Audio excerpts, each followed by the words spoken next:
Good evening, everybody. It's John Thomas Hill here for the Rutherford Sports Network, and I want to thank you for joining us this evening. And I'm going to start a new series called Changing the Game.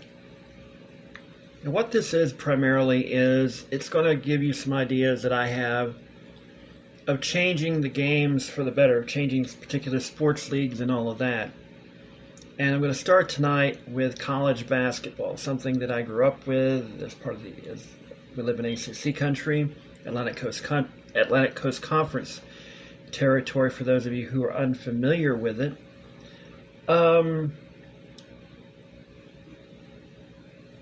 When I was growing up, the NCAA was not quite to 64 teams. So the NIT was still a kind of a sort of important little tournament. Now it's pretty much the 69th best team in the country. And it's pretty much only there so that ESPN can have some college basketball at the end of the season and whatnot. Well, here's how you make it better. How you make the NIT better, how you make all of college basketball better. You know those preseason tournaments that you see every year in November and December? Well, in my humble opinion, we need to do something about them. And that is to take some of these tournaments and turn them into opening rounds of the National Invitation Tournament. That would, of course, include the preseason NIT. You may bring in Maui. I don't know if they still do the Great Alaskan Shootout or not, or whatever other tournaments there are, I should say. You make these play-in tournaments for, let's say, a field of 32. And that would play sometime, say, in either December, around Christmas time, which you would conflict with the bowl season, and I don't know why that would be a very wise decision, but at the same time, it's awfully hard to play those games, say, in January and February, because you're now in the heart of conference basketball season.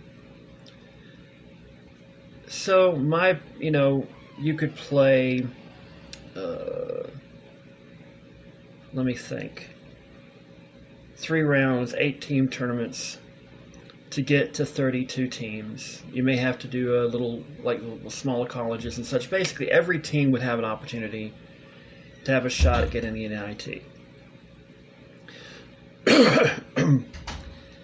You'd have 32 teams left at the end of these preseason tournaments.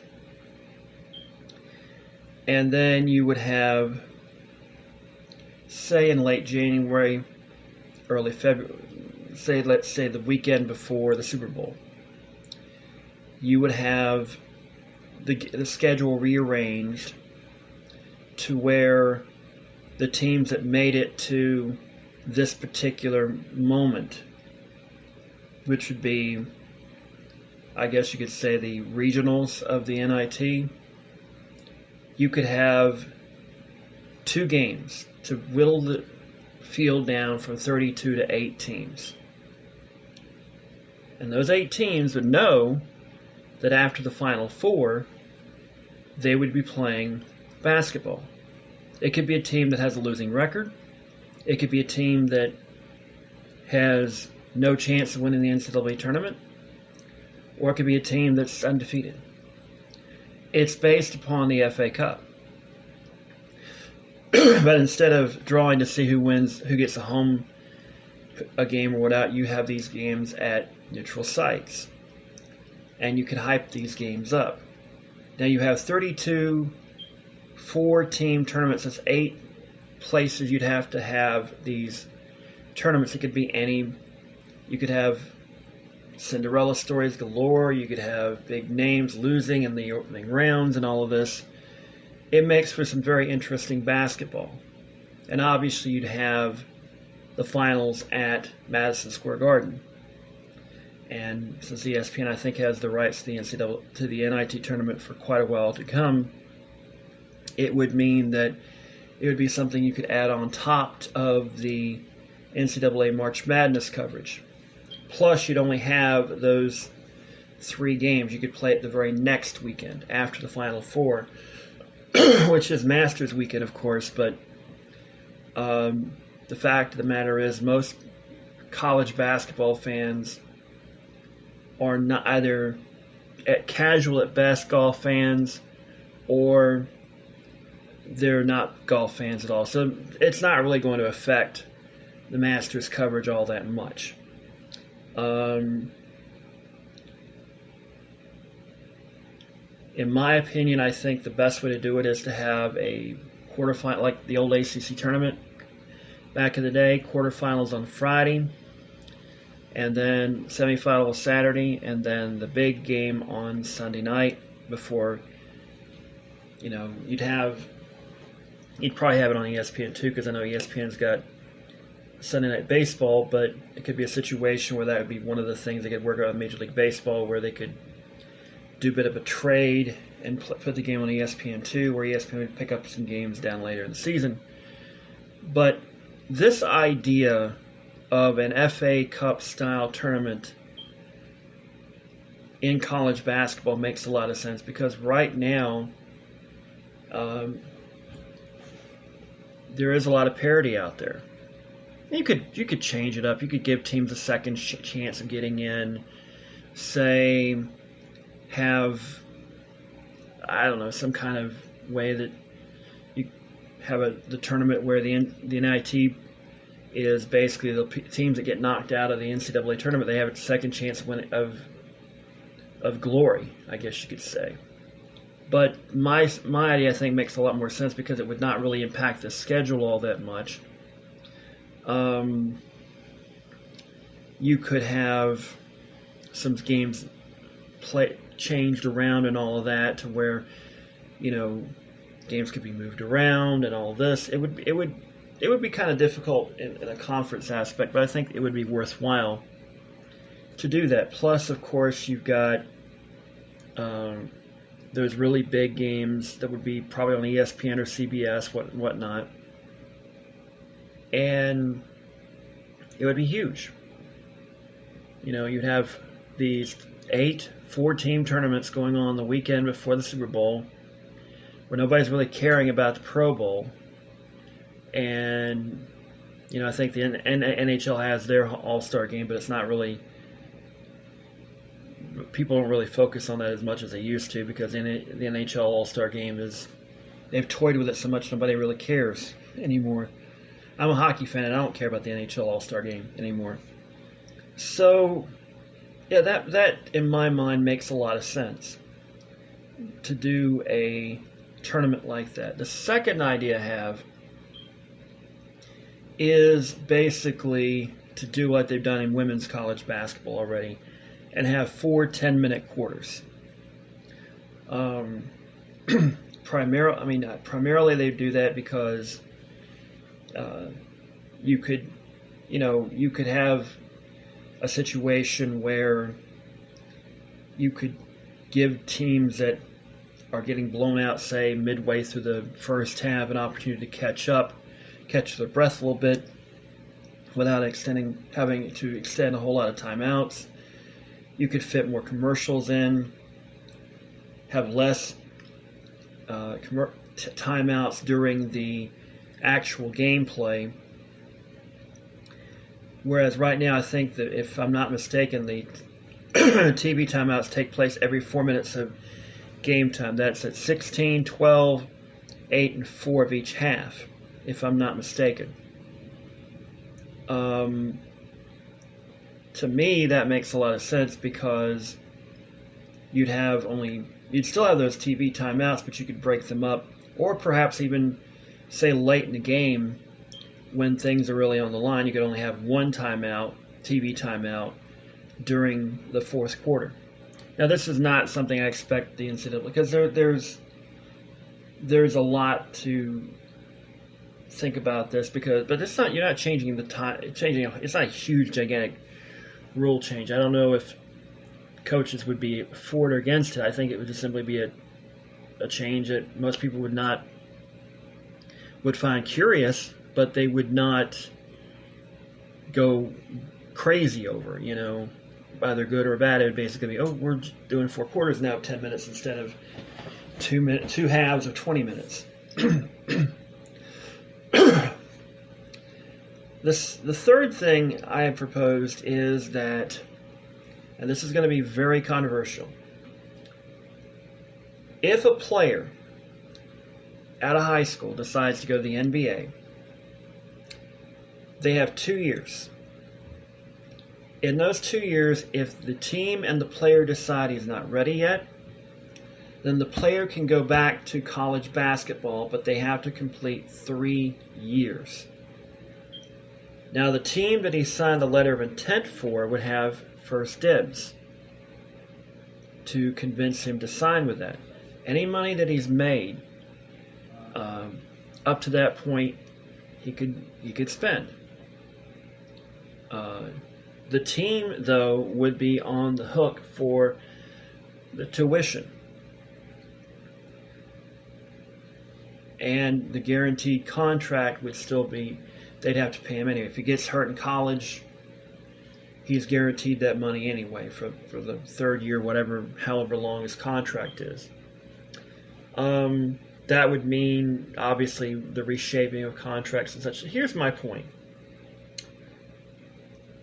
There are a lot of young 18-year-old men, fresh out of high school, who are making ginormous decisions about their playing careers, and they can't just simply change their mind. The NCAA, I think, may finally be realizing that they need to change their ways, but up until this point, if you decide to go pro, you're screwed. Whereas now I think the NCAA is starting to realize, you know what, maybe we do not need to let these players have some money, make some money off their likeness, make some money off, get some money out of what they've been doing. And this is an opportunity that I think would allow players who go to the professional level, either in the G League or the NBA, who aren't quite there, and if the team decides this player, we like the player, but he's not there yet, we send him to college, let him get his education. He has to go at least 3 years, has to make progress toward a degree, and the team guarantees the tuition and will work with the player to finish off their degree. I don't expect that to really catch on because, frankly, I think the NBA realizes that they've got something here with the G League, and they could potentially spin off the G League into something that won't rival college basketball, will get enough attention that could pull some ratings numbers that could scare college basketball, could attract high school prospects who may not want to go to college anyway to decide to sign with the G League.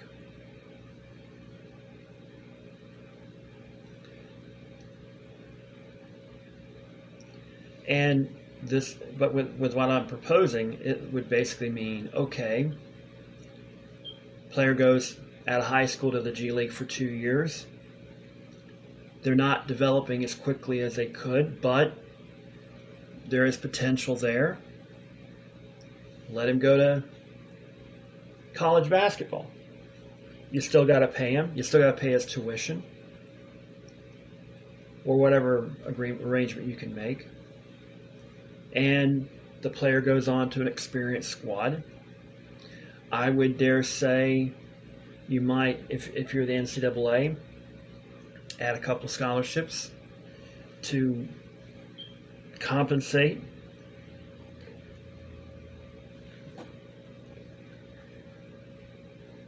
And to me, that makes a whole lot of sense. The fourth thing I would propose is basically where players can transfer freely. If a coach leaves, the player can leave.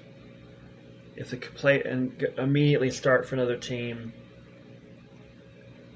the next year.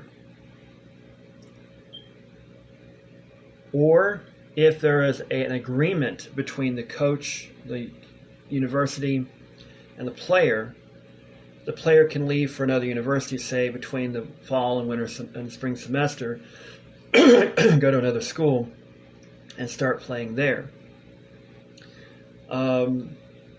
I don't know if that's going to be acceptable,